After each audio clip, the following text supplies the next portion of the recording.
छत्तीसगढ़ कोरबा जिलार एक सुना दुकान लुट कर फेरार होइतिबा एक अंतरराज्य लुटेरा गैंग को संबलपुर गिरफ कर कोरबा पुलिस सहायतार संबलपुर धनुपाली पुलिस यह गैंग को धरबार सफल होइछि।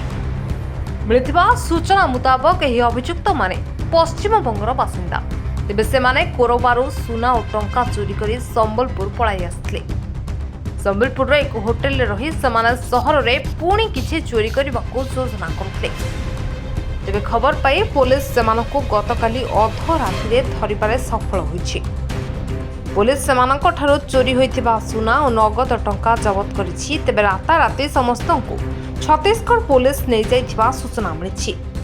गत 24 तारिख दिन civil line police station Korba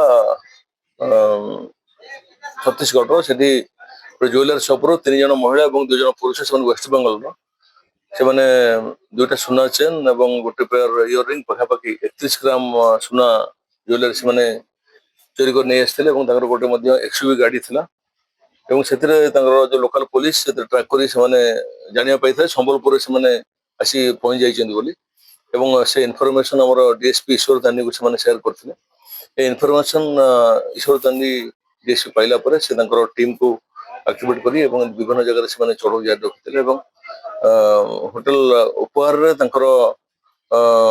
अवस्थिति से जानी रेड कले संबंधित 5 जन जाक से अप्रेंड करते कोरबा थाना को खबर दिया से लोकल पुलिस आसिले जो सुना आनी से रिकवरी कराला।